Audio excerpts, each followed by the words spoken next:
आज बजट का सस्ता शेयर कौन सा है? ONGC जो हमारे पैनल पे लगभग सारे एक्सपर्ट्स को कभी न कभी बार बार लगातार तक पसंद आया है जी। यहाँ पर हमारी खरीदारी करने की राय, आपके बजट में सस्ता शेयर, और वाकई में ये शेयर सस्ता नहीं, बहुत सस्ता है। लोगों को लग रहा होगा कि 230 235 हो गया, अब भी सस्ता है। जी हाँ, बिल्कुल। पहली चीज़ तो है कि भारत में ऑयल और नेचुरल गैस का प्रोडक्शन करने वाली ये लार्जेस्ट कंपनी, 71% जो प्रोडक्शन है, घरेलू प्रोडक्शन, वो ONGC के द्वारा होता है। और कच्चे तेल और गैस के दाम अगर बढ़ते तो उसको सीधा सीधा फायदा होता है। बिल्कुल, पहली चीज़। दूसरा, कई सालों तक ऑयल एंड गैस का प्रोडक्शन घटता रहा है ONGC का, लेकिन अब यहाँ से इस साल और आने वाले साल में अब प्रोडक्शन दोनों का ही बढ़ने की उम्मीद की जा रही है, यानी कि प्रोडक्शन रैंप अप होगा, उससे फायदा होना शुरू होगा।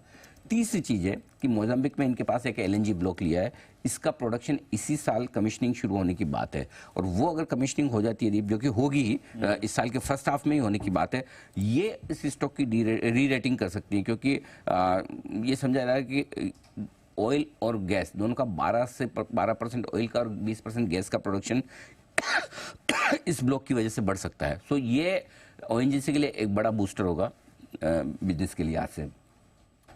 ऑलरेडी डिविडेंड लगातार देता है ये सरकारी कंपनियों में, अभी भी इस प्राइस में निफ्टी का स्टॉक 5% के आसपास की डिविडेंड यील्ड आपको देता है, और क्या चाहिए? सस्ता स्टॉक है, क्योंकि बजट में सस्ता शेयर हम देने की कोशिश करते हैं। तो अभी भी 6 के P मल्टीपल पर ये ट्रेड करा है, जो कि इसके 10 साल के जो एवरेज वैल्यूएशंस है उससे अभी भी 30% के डिस्काउंट पर ट्रेड करा है, यानी कि अभी भी गुंजाइश है। अगले 5 सालों में सेल्स की ग्रोथ 14%, प्रॉफिट की ग्रोथ 12% की हम उम्मीद करके चल रहे हैं, रिटर्न ऑन इक्विटी 14% के आसपास है। तो हमें लगता है कि ये स्टॉक है जो आपको आराम से पोर्टफोलियो में रखना चाहिए।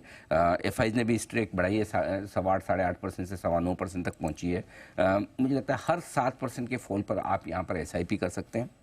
300-330 के टारगेट 1 से 2 साल के लिए रखें, और मैं ये टारगेट रिवाइज करूंगा, ये बात भी पक्की है। आगे रिवाइज भी करूंगा आगे भी, ये बात इतना कन्विक्शन है, इसलिए ये एक स्टॉक है जो आप अपने पोर्टफोलियो में रख सकते हैं।